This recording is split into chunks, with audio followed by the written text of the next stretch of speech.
Welcome to miss சமையல் kitchen. வாங்க இன்னைக்கு தயிர் வடை எப்படி பண்ணுறது பார்க்கலாம். உளுத்தம்பருப்பு 1/4 kg ஒரு 2 hours முன்னாடி ஊற வச்சுருக்கேங்க. தயிர் ஒரு 1/2 லிட்டர், கடுகு ஒரு டீஸ்பூன், உளுந்து ஒரு டேபிள் ஸ்பூன், கடலைப்பருப்பு ஒரு டீஸ்பூன், காஞ்ச மிளகாய் ஒரு 3, இஞ்சி சின்ன துண்டு, கருவேப்பிலை கொஞ்சம், கொத்தமல்லி கொஞ்சம்,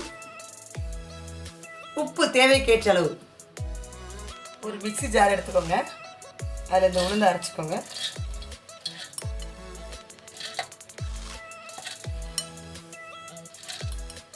அரைச்சாச்சுங்க. லைட்டாக தண்ணி தெளித்து பாருங்க, இந்த மாதிரி அரைச்சிக்கோங்க. லைட்டாக தண்ணி தெளித்து நான் மிக்சியில் போட்டேன். கிரைண்டர் தான், நீங்கள் கிரைண்டர் நல்லா நைஸாக அரைச்சிக்கோங்க. இதை நான் அந்த பவுலுக்கு எடுத்துக்கிறேன்.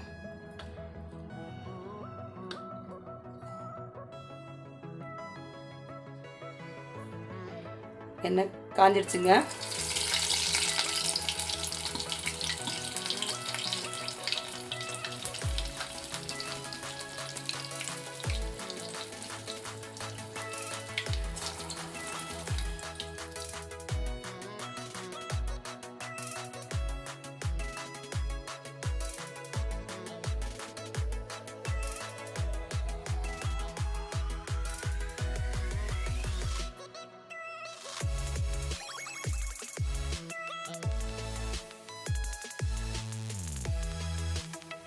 தயிர் வடைக்கு முறுமுறுன்னு வறுக்க தேவையில்லைங்க, ஓரளவுக்கு மைல்டாக வறுத்தா போதும்.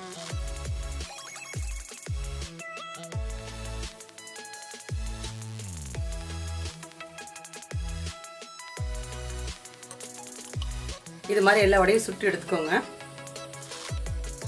கடாய் வச்சுருக்கேங்க. தாளிக்க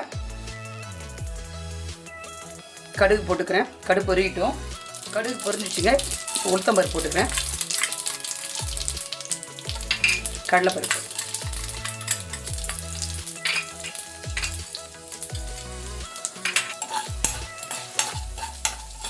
சாதாரணமாக நம்ம தாளிக்கிறது கொஞ்சம் கடுகு கம்மி பண்ணும். பட் ஆனால் இதுக்கு இந்த பெருகு வடைக்கு தயிர் வடைக்கு கம்பல்சரி கொஞ்சம் பருப்பு அதிகமாக இருந்தால் நல்லாயிருக்கும். சாப்பிட்றப்ப அது நறுக்கு வரைச்சி டேஸ்ட் நல்லாயிருக்கும்.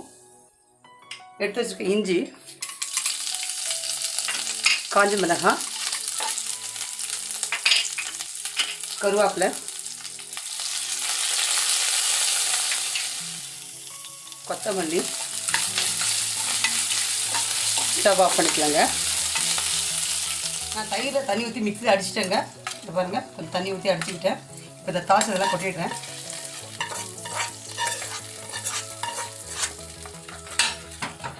மிக்ஸ் பண்ணிக்கோங்க. இதை எடுத்து ஓரமாக வச்சுருங்க. ஒரு பவுலில் தண்ணி எடுத்துக்கோங்க. ஒரு 2 ஸ்பூன் தயிர் ஊற்றிக்கோங்க. ஜஸ்ட் கொஞ்சம் போல் உப்பு, நல்லா ஷேக் பண்ணிக்கோங்க.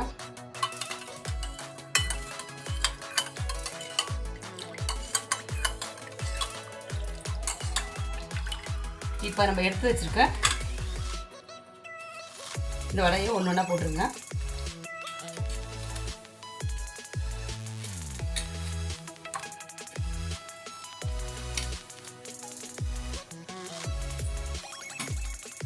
ரெண்டு நிமிஷம்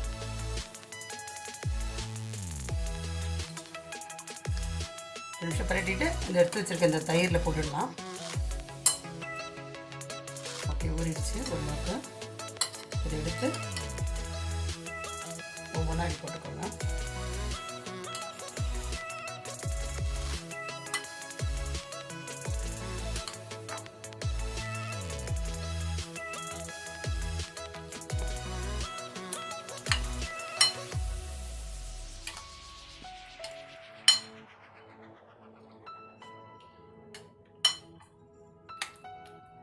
இது மாதிரி எல்லாத்தையும் போட்டுக்கலாங்க.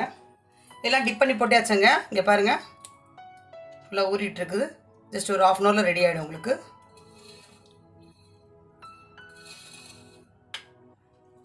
இப்போ இந்த பவுலுக்கு எடுத்தாச்சுங்க. சுவையான தயிர் வடை ரெடி. இந்த வீடியோ உங்களுக்கு பிடிச்சிருந்தா லைக் பண்ணுங்கள், ஷேர் பண்ணுங்கள், சப்ஸ்கிரைப் பண்ணுங்கள். மறக்காமல் பக்கத்தில் இருக்க பெல் ஐக்கானை கிளிக் பண்ணுங்கள்.